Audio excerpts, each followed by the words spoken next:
WhatsApp guys, Bhim army के नीले कबूतरों को मुस्लिम लड़कों ने घर में घुसकर रेला। क्या हो गया भैया, क्या है मामला, देखते हैं। मिस्टर मुन्ना भाई की वीडियो है। चैनल पर नहीं तो प्लीज सब्सक्राइब वीडियो कर दे लाइक 1 2 3 गो। ये क्या हो रहा है? प्ले हो रहा है। कुछ नीले कबूतर के फेस का रिएक्शन देखकर ऐसा लगा कि कोई नीचे बैठा पढ़ा लिखा आदमी बोला होगा कि भाई नीले कबूतर पहुंच चुके हैं ग्वालियर में। है किसी के बाप की औकात की नीले कबूतर वो उड़ा दे। हम नीले कबूतर ये भाई पता है रे भाई कि तू नीला कबूतर ही है।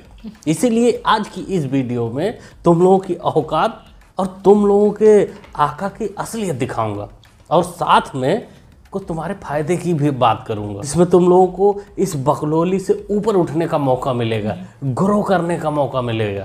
तो देखते रहिए वीडियो, स्किप मत करिएगा। मैं फिर बता दूं कि गद्दी पे चाहे मायावती जी रहें या चंद्रशेखर जी, उत्तर प्रदेश में नियम सेम रहेगा, क्योंकि बहुजनों का दबदबा था, दबदबा है और दबदबा सदैव बना रहेगा। ओझा बेटा, माना कि तू हर जगह हर किसी चटाई करने पहुंच जाता है, लेकिन इसका मतलब ये नहीं कि कोई भी डायलॉग कहीं भी पहन दो। इसका एक सही जगह होता है। दबदबा था, दबदबा है, दबदबा रहेगा। पिछले 18 साल से मायावती जी सत्ता से बाहर हैं और तुम्हारा चंद्रशेखर जो आज का तुम्हारा पापा है, पूरी जिंदगी में जैसे तैसे एक बार सांसद बन पाया है, वो भी संविधान के नाम पर। और तू दबदबा की बात करता है। बेटा, कांग्रेस का जो चटाई तू करता है वही कर, वही फायदा रहेगा। ज्यादा नाव पे पांव रखेगा तो फट जाएगा। जय भीम भाइयों, मैं हूं आपका अपना भाई पंकज चमार। यही वो मंदिर है जिसमें हम पूजा पाठ करने आते थे, लेकिन ये भगवान हमारा आज तक कभी भला नहीं किया इन्होंने, और मैंने इन लोगों से नाता तोड़ दिया है। वायरल होने के लिए, बस वायरल होने के लिए हरकतें होती हैं। भगवान से नाता तोड़कर, क्योंकि तेरे को कलेक्टर बनना होगा। बन गया ना। जय भीम भाइयों, आपका अपना भाई पंकज चमार। देख लो, ये संविधान जो है ये मेरे बाप का बनाया हुआ है, और इस पे जो कोई अंगुली करेगा उसकी अंगुली तोड़ दी जाएगी। होले वायरल आ गया पंकज भाई। भगवान से रिश्ता तोड़ने के बाद अपने असली और सही औकात पे आ गया।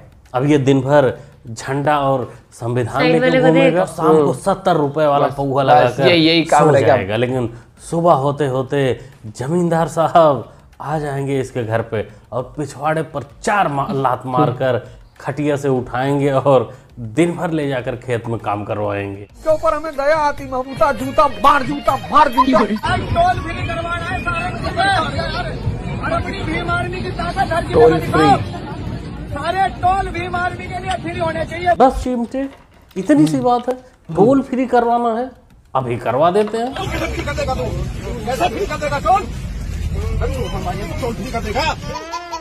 इस पिलाई के बाद अब ये नीला कबूतर अभी मोमोज होता है ना, उसके साथ जो फ्री चटनी आती है वो भी नहीं मांगेगा। खुद ये कबूतर कुछ ऐसे पराड़ी होते हैं जिनको आदत होती है जिंदगी भर गुलामी करने की। जिंदगी भर दूसरों की गुलामी करते हैं, दूसरों की बात सुनकर अपना काम करते हैं। इनके पास अपना दिमाग नहीं होता, इसीलिए इनकी जेब भी खाली होती है।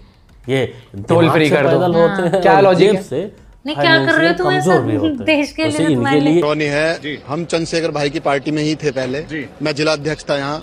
अभी करीब 5-6 महीने पहले जो है हमने चंद्रशेखर भाई का साथ छोड़ दिया था। छोड़ने का उद्देश्य ये था कि जो विचारधारा है, विचारधारा से ही हम जुड़े थे, और विचारधारा ही हमें चंद्रशेखर भाई की कहीं ना कहीं ठीक नहीं लगी। तुम ही नहीं भाई साहब, जो भी उस चंद्रशेखर को जानेगा, नजदीक से जानेगा, उसका मनसा क्या है वो जानेगा, वो ही उससे दूर धीरे धीरे भागता जाएगा। वो दलितों का मसीहा बनने चला था और आज किसी दूसरे की गोद में बैठ गया है। यूँ कहें तो एक मुस्लिम लीग का नेता बन चुका है। जैसे ओवैसी है, कुछ ऐसा ये बनने की कोशिश कर रहा है। चलो, ओवैसी तो अपने लीग का करता है, वो अलग बात है, लेकिन उसके बिजनेस में ये भी घुसना चाहता है और तुम लोगों को ऐसे ही छोड़ देगा। भीम आर्मी को पालना बंद करिए।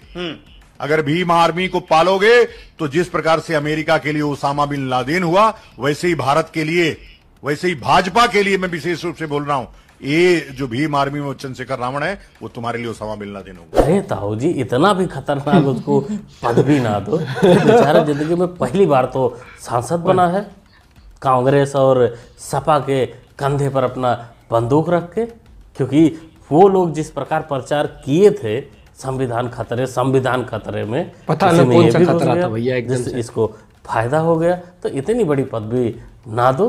हाँ, आगे ये क्या करेगा ये देखने वाली बात जरूर है कि जब लोग उसको धीरे धीरे समझ जाएंगे तो अपने आप उसका पीछा छोड़ देंगे, जैसे इस भाई ने छोड़ा, और भी तमाम लोग हैं जो इसका पीछा धीरे धीरे छोड़ रहे हैं, क्योंकि जो एक्सपेक्ट इससे किए थे वो लोग, वो इसने फुलफिल अप नहीं किया। अभी दिखाता हूँ। नाम राधा है, तो डाट माल की रहने वाली हूँ। तारीख को ये झगड़ा हुआ था रविदास मंदिर को लेकर, पूरे परिवार को मुसलमानों ने बहुत मारा था, जिसमें वाजिद प्रधान है, साजिद है, वकील है, शकील है, शहजाद है, फारूक है, गफ्फार है, ये सभी एक ही परिवार है।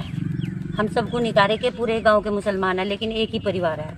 इसी परिवार ने मेरी 15-15 साल की बेटियों को भी नहीं छोड़ा, उन्हें भी घर में घुसड़ कर मारा। और मैंने पूरे ही संगठन को चंद्रशेखर तक भी बात पहुंचाने के काम करा, मंजीत नोटियाल को भी, मतलब जितने भी संगठन बने हुए हैं भीम आर्मी वालों के, मैंने सबको ही मदद मांगी, पर मुझे किसी ने भी मदद नहीं मिली। कैसे मदद करतेगा राधा जी? नहीं कर सकता। मदद भी सिलेक्टिव होती है ना।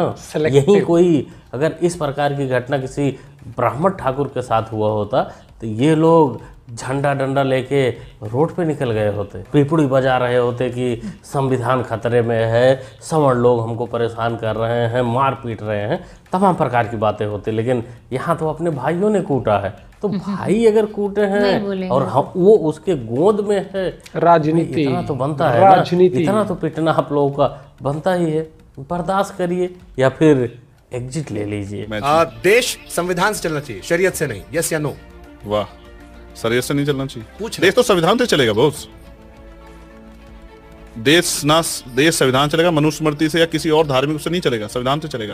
इसी को बोलते हैं गोद में बैठना। और दूसरा बोलते हैं गोद में बैठे बैठे फटके कटहल, पता है ना, फटके कटहल जैसे फट जाना, पके कटहल जैसे फट जाना।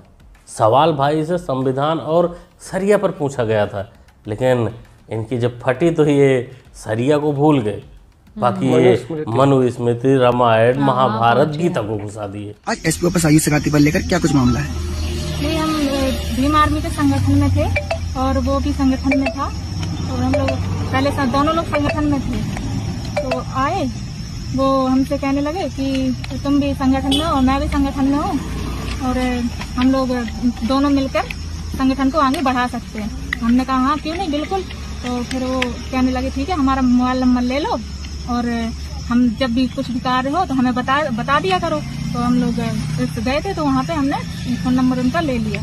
तो फिर ऐसे वो हमें जानने लगे, हम उन्हें जानने लगे, वो हमारे घर आने लगे और आते जाते रहे ऐसे में। फिर उन्होंने एक बार कहा कि हमें तुमसे शादी करनी है। जब टोपीबाज निकले ये नीले कबूतर, ये संगठन मजबूत करने के चक्कर में सीधा संबंध बना लिए। वैसे इस नीली कबूतरनी ने वीडियो में काफ़ी कुछ बताया है, काफ़ी कुछ बड़े बड़े आरोप लगाया है कि किस प्रकार वो बंदा संगठन को मजबूत करने इसके घर आता था और मजबूती के साथ मजबूत पूरी रात करता था। वो सब वीडियो आपको टेलीग्राम पे डाल दूंगा, क्योंकि काफ़ी बड़ी है, तो वहाँ से आप लोग देख सकते हैं। बाकी देखो जी, जिसका मुखिया ही बैठकर कैमरे के सामने और अपने मादा नीली कबूतरनी को रिझाता हो दिल बनाकर, उसके कार्यकर्ता, उसके चेले चपाटे तो घर में जाकर संबंध मजबूत करेंगे। जितने भी अपराधी हैं उसके जाति के रह रहे हैं तो उनको अपने बगल में बैठा ले रहा है, पीठ थपथपा दे रहा है। जाति का बृजभूषण शरण सिंह खुलेआम कहता है, कितने सारे बलात्कार करने के बाद आपको ही पता होगा, खुलेआम कहता है मैं फर्ज नहीं हूँ महफिल की, मैं एक मुकम्मल महफिल हूँ, महफिल न रहेगी महफिल फिर अगर मुझको उठाया महफिल से। रामितेश पांडे, तू जिस बृजभूषण शरण सिंह पर आरोप लगा रहा है वो उस केस से अब बाहर आ चुके हैं। कोर्ट ने उनको क्लीन चिट दे दी है। वो पॉक्सो का जो केस था वो बंद हो चुका, क्लोज हो चुका है। इसलिए अब तू भी अपने सस्ती दलाली से थोड़ा बाहर आ जा, नहीं तो बृजभूषण वो इंसान है कि तुम्हारे पूरे खानदान को एक लाइन में खड़ा करके सबकी अगले 2 साल बाद पता चलेगा कि पांडे परिवार में नाजायजों का मेला लगा है, जो अच्छी बात तो बिल्कुल नहीं है।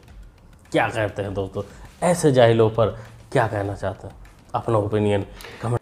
माइक मिल जाए, प्लेटफॉर्म मिल जाए, तो रील बनाने का मौका मिल जाए और पता हो कि चाहे हम ऊल जलाओ ऊट पटांग बात कर दे, कुछ भी वायरल होने से मतलब। जैसे वो मंदिर में जाके कैसे बना रहा था कि मेरी ये नहीं हुई, पूरी नहीं हुई, तो मैं इनसे भगवान से रिश्ता तोड़ रहा।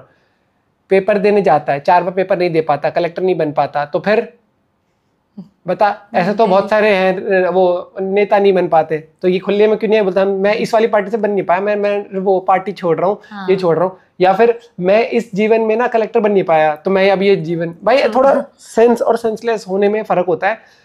वहां मंदिर की बात छोड़ के फिर एकदम से जाता पॉलिटिकल पार्टी ज्वाइन करने। वाह भैया वाह। और उसके बाद उस ठेके के बाद ये गजब लोग हैं जिनको ना ये समझ नहीं आता पढ़ाई लिखाई इंपॉर्टेंट है, लेकिन किसी दूसरे को नीचा दिखा के नहीं। आप हरकतें करो ये वाली, आप पढ़ाई लिखाई करते रहो, लेकिन पढ़ाई लिखाई के बहाने लिए ना राजनीति चमकाने लग जाते हैं, ठीक है। और ये क्या सेंस हुई कि अब ये मेरे बाप है। भगवान को भगवान वाला दर्जा नहीं देना, लेकिन जाके किसी को भी अपना बाप बना लेना। अम्बेडकर जी जो थे उन्होंने ये नहीं कहा था मुझे अपना बाप बना लेना, उन्होंने कहा था पढ़ाई लिखाई करो, अपने हक के लिए लड़ो। और ये पढ़ाई लिखाई छोड़ के सब कर रहे हैं, सब। पता नहीं ये कितने वो ये नहीं सुधर सकते। एक वो कन्हैया, एक वो नहीं सुधरता, उसकी बातें हर बार अजीब सी होती है, ठीक है। एक वो भाई क्या करता, पार्टी में थे उन्होंने छोड़ दिया। नहीं, वो टोल फ्री वाले एक चीज बताओ इनको, देखो टोल फ्री। मतलब तुम क्या कर रहे हो ऐसा? तुम देश के लिए रक्षा करने जा रहे हो, तुम बस आर्मी लगाने से वो नहीं होता। तुम नेता है, कार्यकर्ता और नेता में फर्क होता है, समझ जा। हमारे लिए भी वो फ्री बत्ती नहीं लगी तेरी गाड़ी के ऊपर कि तुम्हें हर चीज फ्री मिल जाएगी। सबको लगता है हम किसी पॉलिटिकल पार्टी जुड़ के तो हमें सब फ्री मिल जाए, हमें सब फ्री कर दो। अरे भाई धरती मार टिक रहे हैं तो राशन ले लो जाके। फिर अगर बिल्कुल ही आपसे नहीं हो पा रहा है तो सरकार जिनसे नहीं हो पा रहा ना, मजबूरी में जिनके मतलब फाइनेंशियली आर्थिक स्थिति ठीक नहीं, उनके लिए राशन दे रही है सरकार, ठीक है। तुम रील बना रहे हो, फेस में स्माइल चल रही है, जिंदगी में तो तुम्हारे को तकलीफ लग नहीं रही, लेकिन टोल फ्री चाहिए। तू कराएगा टोल फ्री। गजब भैया। अपना पॉइंट में आप लोग भी शेयर कर सकते हो। मिलते हैं वीडियो के साथ, बाय।